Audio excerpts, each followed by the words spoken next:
कहते हैं ना कि कभी कभी सबसे बड़ी बातें बहुत कम शब्दों में कह दी जाती हैं। आज हम एक ऐसी ही छोटी लेकिन बेहद दमदार कविता की गहराई में उतरेंगे और देखेंगे कि कैसे सिर्फ 4 लाइनें प्यार और तारीफ का एक पूरा जहां बना सकती हैं। जरा इस एक लाइन पर गौर कीजिए, एक रहस्यमयी सी और दिल को छू लेने वाली शुरुआत। इसे सुनकर मन में आता है कि भाई ये किसके बारे में है, इसका मतलब क्या है। चलिए इसका पूरा संदर्भ देखते हैं। तो पूरी कविता कुछ यूं है। खुदा ने बड़ी शिद्दत से बनाई है एक हसीन परी, जिनके आगाज से मेरी जिंदगी में खुशियां है भरी। सारी कायनात में वो है सबसे अजीज और सबसे प्यारी, और वो है मेरी अर्धांगिनी स्वीट हार्ट माधुरी। सिर्फ 4 लाइनें, लेकिन इन्हीं में हम प्यार, तारीफ और समर्पण की एक पूरी दुनिया का सफर करेंगे। तो चलिए इस विश्लेषण में गहराई से उतरते हैं। तो हमारे विश्लेषण का पहला हिस्सा कविता की पहली लाइन पर ही टिका है। ये शुरुआत किसी पौराणिक कहानी जैसी लगती है, एक भव्य और दिव्य रचना के विचार के साथ। चलिए इस लाइन पर वापस चलते हैं और जरा इसके शब्दों को टटोलते हैं, क्योंकि यहीं से पूरी कविता की बुनियाद रखी गई है।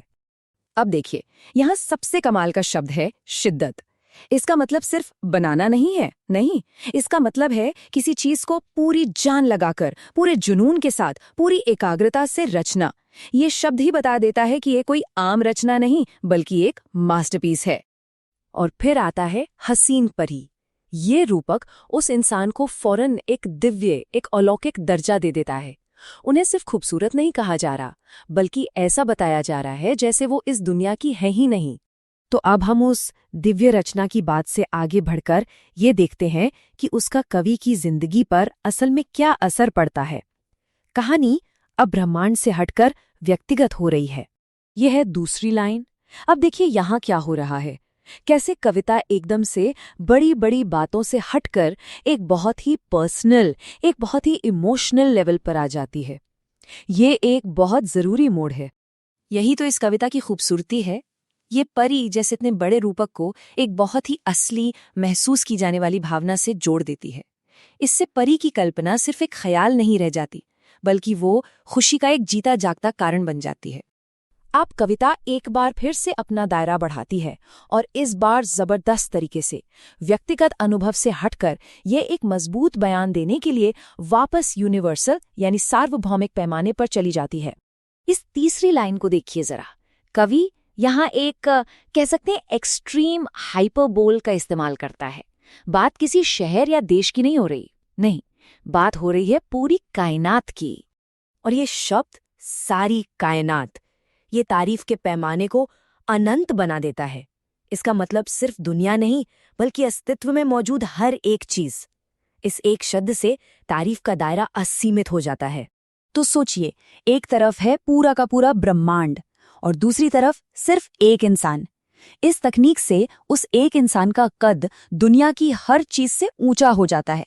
ये तारीफ की कह सकते हैं एक इंतहा है। चलिए अब कविता के आखिरी पड़ाव पर चलते हैं, जहां सारी बड़ी बड़ी बातें आकर एक नाम पर टिक जाती हैं। इसे एक फनल की तरह सोचिए, जो अब अपने सबसे संकरे पॉइंट पर आ रहा है। और ये रही वो आखिरी लाइन। यहां आकर सारे पर्दे हट जाते हैं। जो परी थी, जो कायनात में सबसे अजीज थी, अब उसका एक नाम है, एक पहचान है, एक रिश्ता है। अब यहाँ एक और बहुत दिलचस्प बात है। शब्दों का ये मेल देखिए। एक तरफ है अर्धांगिनी, एक बहुत पारंपरिक संस्कृत का शब्द, और दूसरी तरफ है स्वीट हार्ट, एक बहुत ही मॉडर्न आम सा अंग्रेजी का शब्द। तो इस मिक्स एंड मैच से होता क्या है?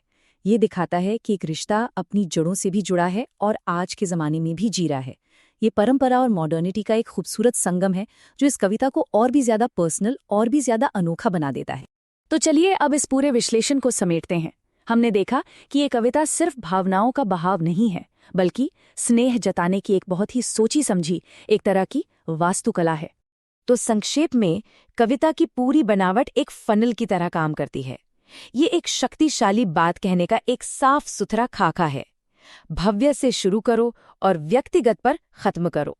तो इस कविता से सबसे बड़ा सबक यही मिलता है कि इसकी जो इमोशनल पावर है ना, वो इसकी बहुत ही सलीके से बनाई गई बनावट से आती है। हर लाइन अगली लाइन के लिए रास्ता बनाती है, जिससे आखिर में जो बात कही जाती है उसका असर कई गुना बढ़ जाता है। और हम बस इसी एक सवाल के साथ इस चर्चा को खत्म करना चाहेंगे। आज की इस दुनिया में जहां चारों तरफ इतना शोर है, शब्दों की इतनी भरमार है, क्या कुछ गिने चुने, दिल से चुने हुए शब्दों की असली ताकत कहीं ज्यादा नहीं है? इस पर सोचिएगा जरूर।